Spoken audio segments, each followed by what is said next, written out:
अस्सलामुअलैकुम वरहमतुल्लाहि वबरकातुहू।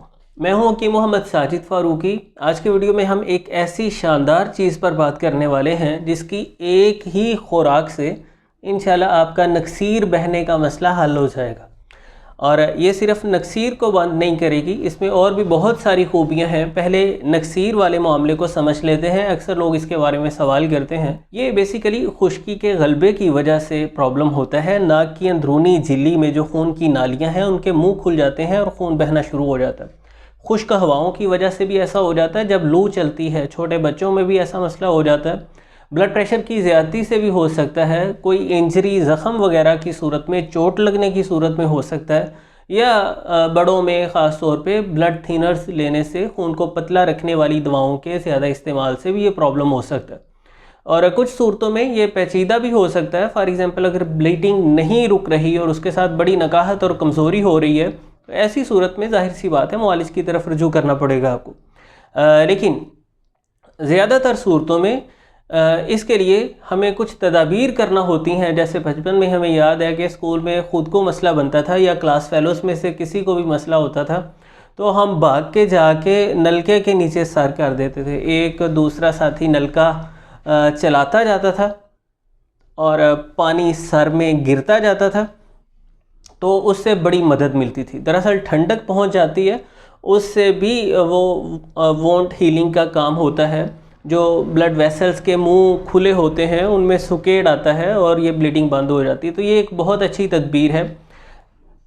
पेशानी पर बर्फ़ वगैरह की टकोर करना भी फ़ायदा मंद है। याद रखिए, अगर नक्सीर का मसला आपको होता है कभी भी, तो सर को आगे झुका के रखना है ताकि वो खून बहता जाए। इस तरह पीछे को नहीं करेंगे, हलक में जाएगा, प्रॉब्लम होगी।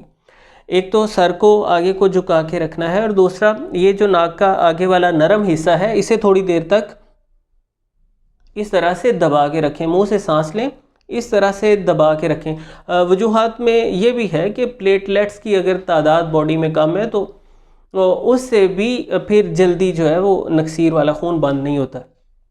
तो इस तरह से नाक को दबा के रखें, सर में पानी डालें, ये सारी तदाबीर अच्छी हैं। इसी तरह तुखम बालंगू का इस्तेमाल फ़ायदा मंद रहता है, छिलका इसबगोल का इस्तेमाल फ़ायदा मंद रहता है। लेकिन ये एक बड़ी शानदार चीज़ है, इससे कहरुबा शमई कहते हैं फ़ारसी में, अरबी में मिसबाहुर रूम। आपको किसी भी पंसार स्टोर से कहरुबा शमई के नाम से मिल जाएगी। ये एक दरख्त का बुनियादी तौर पे रस नुमा मादा है। इसे गूंद कह लीजिए, गहरी जर्द रंगत की होती है। जितने साइज़ के आपको टुकड़े नज़र आ रहे हैं, इससे थोड़े बड़े साइज़ के भी इसके टुकड़े हो सकते हैं। इंग्लिश में इसे एम्बर सुकुमम कहते हैं। और ये बड़ी बेहतरीन चीज़ है। गर्मी सर्दी में मोतदिल है और मुनासिब खुश्की इसमें पाई जाती है। यानी दर्जा दोम में ये खुश्क है। दोम का मतलब है कि इसमें बहुत ज़्यादा खुश्की नहीं है, मुनासिब सी खुश्की है। तीसरे दर्जे में दूसरे से ज़्यादा और चौथे दर्जे में तीसरे से ज़्यादा खुश्की होती है। चौथे दर्जे का मतलब है इंतहा दर्जा की खुश्क होना, और तीसरे दर्जे में भी मतलब काफ़ी खुश्की है, और पहला दूसरा दर्जा यानी मुनासिब इसमें खुश्की है। तो इसके अंदर खूबी है, ये बेहतरीन हाबिसुद्दम है। खून के जरियान को, खून के बहने को रोकती है। नक्सीर का किसी को भी मसला है, आपने सिंपली सिर्फ 5 ग्राम लेनी है पंसार स्टोर से, ज़्यादा नहीं। ज़्यादा भी ले लेंगे तो खैर वो ख़राब नहीं होगी, आप उसे घर में महफूज रख सकते हैं। ये 250-300 के आसपास आपको 10 ग्राम मिलेगी। और इसको आपने, इसमें से जो कोई पत्थर के टुकड़े से छोटे छोटे आपको नज़र आएंगे वो निकाल देने हैं, और ये गूंद को आपने पीस कर बारीक करके इसका पाउडर बना लेना है। बड़े फ़र्द के लिए 1.5 से 2 ग्राम, हाफ़ टी स्पून के करीब इसकी खुराक है। 1 से 2 मरतबा आप इस्तेमाल कर लें, बस काफ़ी है इंशाल्लाह। शरबत अंजबार के साथ पानी मीठा करें और ये आप सुबह को और शाम को खा लें। इंशाल्लाह नक्सीर बहने का जो आए रोज़ आपको मसला बनता रहता है वो नहीं बनेगा। छोटे बच्चों को उनकी उम्र के हिसाब से आप इसकी मिकदार एडजस्ट करके दे दें, यानी 1-2 चने के बराबर इसकी मिकदार वो खिला दें, और इसका बारीक महीन सफ़ूफ बना के नकूह की सूरत में इस तरह नाक में थोड़ा सा खींच भी सकते हैं। ये भी बैरूनी तौर पे ज़ख्मों को हील करेगी और नक्सीर बहने का मसला आपका ख़त्म होगा इंशाल्लाह। इसी तरह अर्क गुलाब वगैरह में इसे घिस के थोड़ा सा पेशानी पर लेप भी किया जा सकता है। तो ये ना सिर्फ नक्सीर के खून को, जिसे अरबी में रुआफ कहते हैं, नक्सीर के नाम से ही मारूफ है, मतलब नाक से अचानक बहुत ज़्यादा खून बहना शुरू हो जाता है, सिर्फ नक्सीर के खून को ये बंद नहीं करेगी।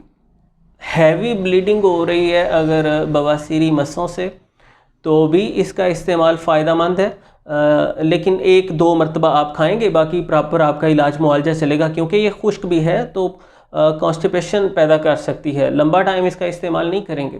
खैर, और इसमें कोई मुज़िर असरात, कोई ख़तरे वाली बात नहीं, बस ये है कि कदरे खुश्क है तो कॉन्स्टिपेशन पैदा कर सकती है। वैसे तो मैदा और आंतों को ये ताकत भी देती है, लेकिन नुस्खा जात में मिला के फिर उन मकासद के लिए इस्तेमाल किया जाता है। तो हम बात कर रहे हैं अकेली के इस्तेमाल की। तो बवासीरी मसों से हैवी ब्लीडिंग हो रही है, उसको रोकेगी। इसी तरह पेशाब की नाली से खून रिस रहा है, मसाने में कोई ज़ख़म वगैरह की वजह से, या पेशाब की नाली में सोजिश इन्फेक्शन की वजह से, तो 1-2 खुराकें आप इसकी खाएंगे, बहुत फ़ायदा होगा।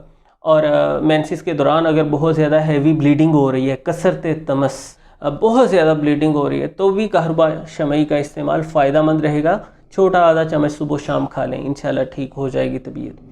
और खफकान के लिए, घबराहट, बेचैनी के लिए, जो हम कहते हैं दिल डूबता जा रहा है, तबीयत बड़ी परेशान सी है, तो इस तरह की सूरत हाल में भी इसका थोड़ा सा आप इस्तेमाल कर लेंगे। शरबत अंजवार वगैरह के साथ इसे लेंगे हैवी ब्लीडिंग को रोकने के लिए।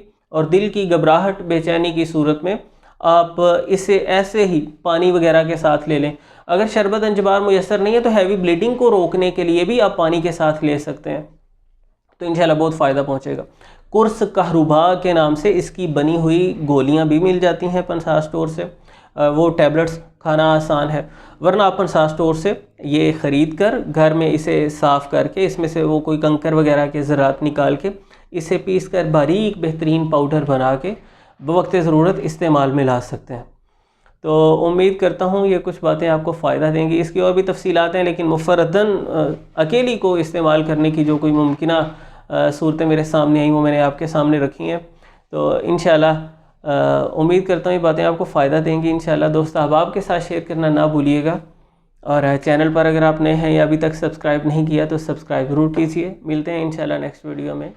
अल्लाह हाफिज़।